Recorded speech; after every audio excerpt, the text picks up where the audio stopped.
TV terrorist Donald Trump is out there saying that his followers should be ready to lay down their lives for him. Right.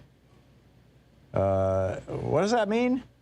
Well, there's this concept called stochastic terrorism, where somebody calls out people in a way that doesn't explicitly say, go kill people, but does, and thus provokes terrorist actions by what are generally referred to as lone wolves. Is that what's going on here? This is from Donald Trump's speech this weekend, Saturday night in Florence, South Carolina. He says, and I quote, "Getting critical race theory out of our schools is not just a matter of values, it's also a matter of national survival. We have no choice. The fate of any nation depends on the willingness of its citizens to lay down, and they must do this, lay down their very lives to defend their country. If we allow the Marxists and communists and socialists to teach our children to hate America, there will be no one left to defend our flag and to protect our great country or its freedom." Right.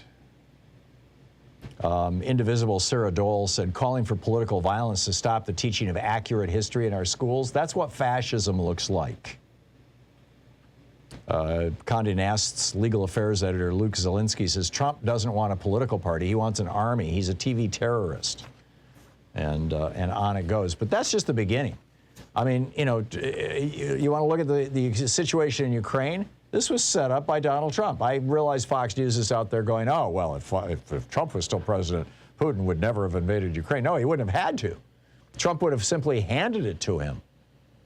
I mean, right now, one of the main reasons that Ukraine is able to hold off Russia is because we supplied them with anti-tank and anti-aircraft weapons. Those are our weapons that they're using to hold off Russians. And repeatedly, Trump left Ukraine hanging. I mean, it wasn't just the phone call, right? I mean, back, you know, Trump was, he repeatedly said that Zelensky tried to take me down in 2016, right? Fiona Hill said in her testimony for Trump's impeachment, quote, "This is a fictional narrative that has been perpetrated and propagated by the Russian security services themselves. The unfortunate truth is that Russia was the foreign power that systematically attacked our democratic elections institutions in 2016, not Ukraine."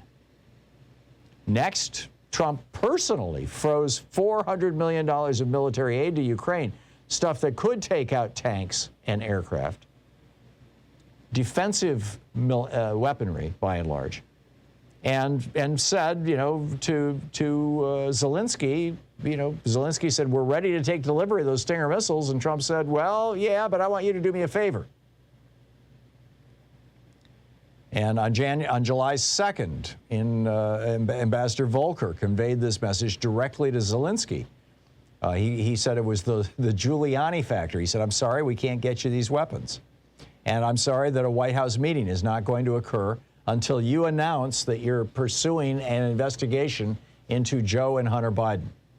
And then that ratcheted up again even further on July 25th with that phone call to Zelensky. And this was about buying Javelin anti-tank missiles, specifically. On August 28th, now we're a month later, Politico reported on the holdup of the aid. They said the same day Trump canceled a trip to Warsaw for a World War II commemorative event, he was scheduled to meet with Zelensky. Instead, he sent Mike Pence. At the meeting, and this is from Politico, at the meeting, President Zelensky expressed concern that even an appearance of wavering support for the United States from Ukraine could embolden Russia. Well, gee, that's exactly what happened. Zelensky buckled under the pressure. He booked an interview on CNN to announce that he was going to investigate, to do this investigation that Trump was demanding. He pulled out at the last minute, by the way. Good on him. But, you know, Trump's pressure on Ukraine and on Zelensky was not just one phone call. It was repeated. It lasted over a year. And it was about sending a message, in my opinion, to Russia that the United States would not defend Ukraine. Go ahead and take it. And surprise, surprise, that's what they're doing.